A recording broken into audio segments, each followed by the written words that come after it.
देश और दुनिया की तमाम छोटी और बड़ी खबरों के लिए हमारे चैनल को सब्सक्राइब करना न भूलें और बेल का बटन जरूर दबाएं। नमस्कार दोस्तों, स्वागत है आपका देश लाइव में और आपके साथ मैं हूं आशिमा त्यागी। दोस्तों, कभी वो कहते थे सबका साथ सबका विकास, और आज हाल ये है कि देश के कोने कोने में लोग सड़कों पर उतरकर इन्हीं से सवाल पूछ रहे हैं। विकास कहां गया, वादे कहां गए, भरोसा कहां गया। जो लोग मुसलमानों के खिलाफ जहर उगलकर और हिंदू सम्राट की छवि गढ़कर सत्ता में आए थे, आज वही सत्ता हर तरफ से हिलती हुई घिरती हुई नजर आ रही है। लद्दाख से लेकर असम और उत्तराखंड तक जनता अब बीजेपी से जवाब मांग रही है, सवाल कर रही है।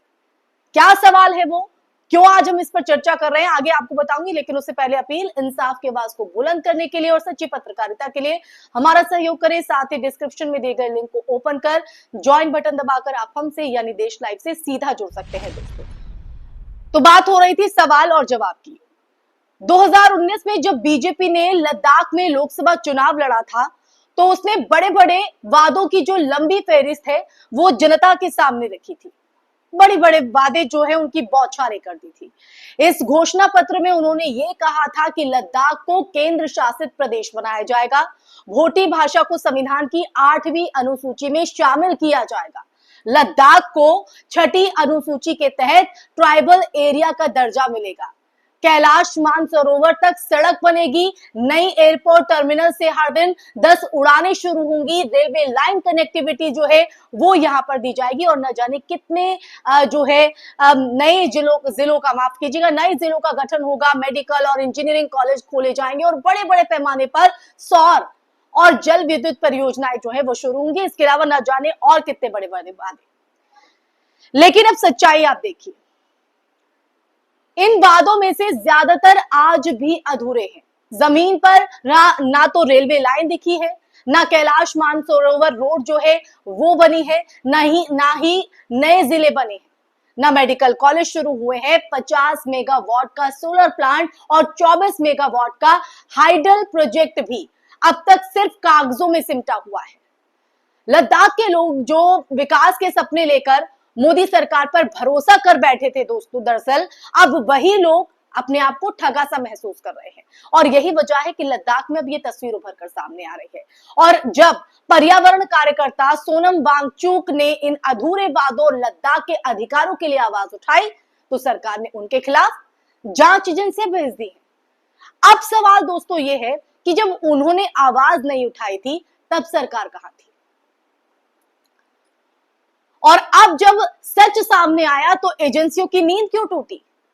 ये सवाल खड़ा होना वाजिब है दोस्तों, क्योंकि ये सिर्फ लद्दाख की कहानी नहीं है। असम में भी हालात तेजी से बदल रहे हैं।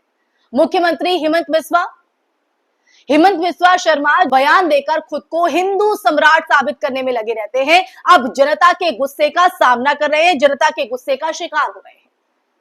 हाल ही में हुए बोडोलैंड क्षेत्र परिषद चुनावों में बीजेपी को करारा झटका लगा।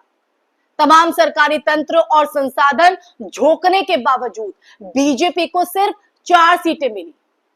वहीं स्थानीय पार्टी बीपीएफ ने 29 सीटें जीतकर एक तरफा जीत हासिल की।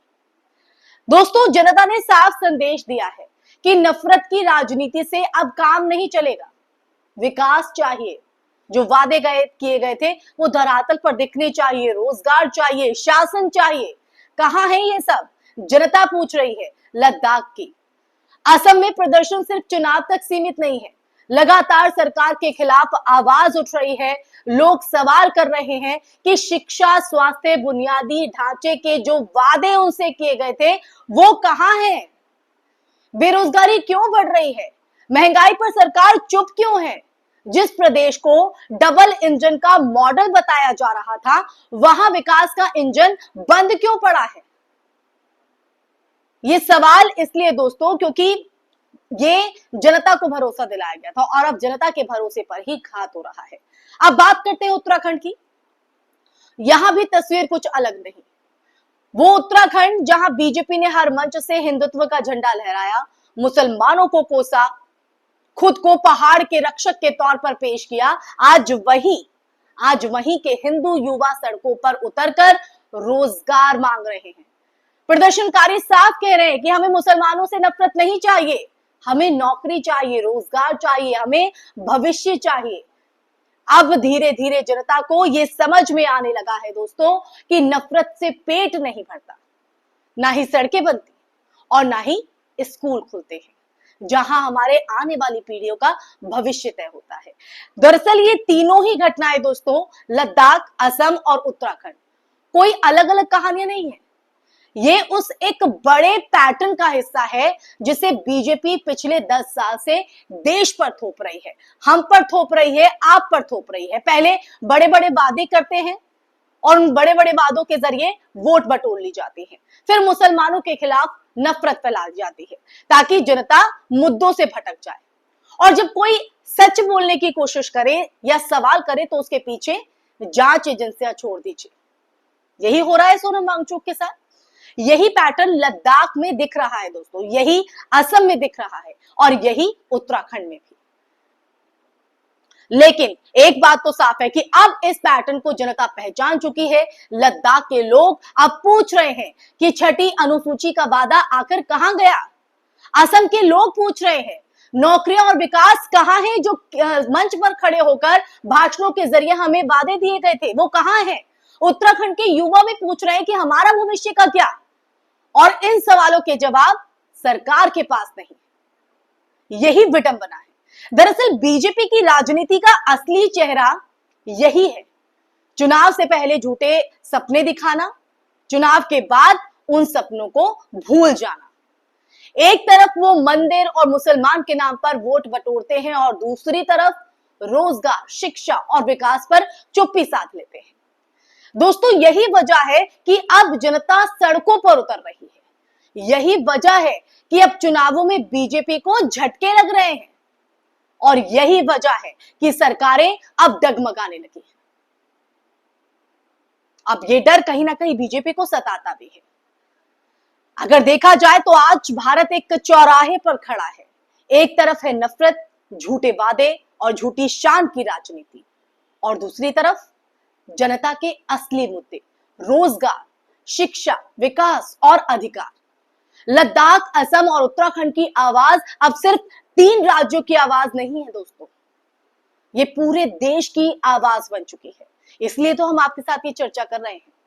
और जब जनता सवाल पूछने लगती है ना, तब सबसे मजबूत सत्ता भी हिलने लगती है। और अब वक्त आ गया है कि हम भी उन सवालों को दोहराएं कि वादे कहां गए और इस देश की जनता के साथ आखिर कब तक यूं ही धोखा होता रहेगा।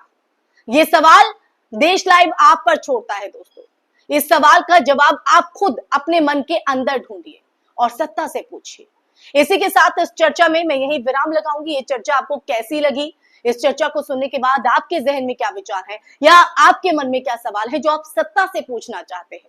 कमेंट बॉक्स में कमेंट करके जरूर बताइएगा, क्योंकि आपके सवाल, आपकी राय, आपके विचार देश लाइव के लिए बहुत मायने रखते हैं दोस्तों। और ज्यादा से ज्यादा इस वीडियो को शेयर भी कीजिए और हमारे चैनल देश लाइव को सब्सक्राइब भी कीजिए। फिर हाजिर होंगे एक नए विषय के साथ, तब तक के लिए अपना ख्याल रखिए। जय हिंद, जय भारत, नमस्कार।